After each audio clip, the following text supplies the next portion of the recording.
Alright, let's rewind the tape and see how the United States actually came to be. It's a story packed with adventure, mistakes, big dreams, and a whole lot of determination.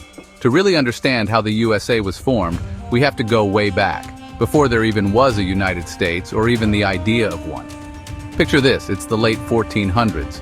Most Europeans don't even know what's across the Atlantic. The world map is full of blank spaces and wild guesses. People are curious, but also a little scared of the unknown. Then, in 1492, that guy Christopher Columbus, sailing for Spain, bumps into the Americas. He thinks he's in Asia. Classic mix-up. But word gets out. Suddenly, everyone's obsessed. The news spreads like wildfire, and soon, European powers are scrambling to explore and claim these mysterious new lands. Over the next century, explorers and settlers from Spain, France, England, even the Dutch, start carving out pieces of this new world. They're searching for gold, land, and sometimes just a fresh start. Each group brings their own hopes, their own cultures, and their own conflicts. Now the English? They set up shop along the East Coast. Jamestown, Virginia pops up in 1607. The Pilgrims land at Plymouth in 1620. More folks follow, looking for land, freedom, maybe a shot at a better life. These early settlements are the seeds of what will become the United States. But at first, it's all about survival. It's tough. Winters are brutal, food can be tight, but they stick it out. They build homes, plant crops, and slowly, small towns start to grow.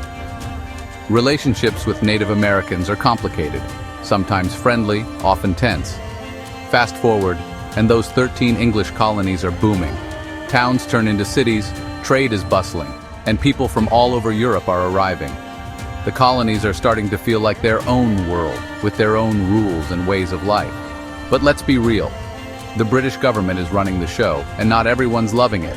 The King and Parliament are thousands of miles away, but their laws and taxes are felt every day.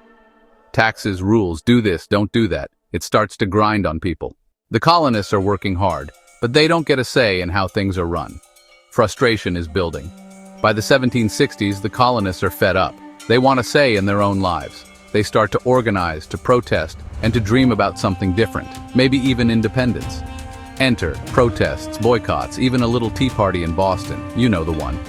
Colonists dump British tea into the harbor, making a statement the world can't ignore. Tensions boil over in 1775. Shots ring out at Lexington and Concord, and suddenly, the American Revolution is on.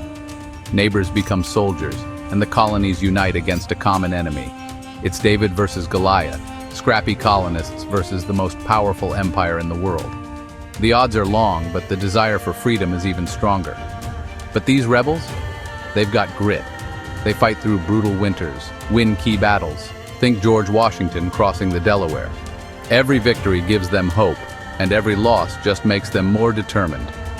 The world's watching, and the impossible starts to look possible. Other countries, like France, start to take notice and even lend a hand, hoping to see the British lose. In 1776, the Declaration of Independence drops. It's bold, it's risky, and it's a giant "we're outta here" to the British. For the first time, the colonies are united by a single idea: freedom and self-government. The war rages on, but by 1783, the British finally tap out. The United States of America is officially born, a new nation built on hope, struggle, and the belief that people should govern themselves.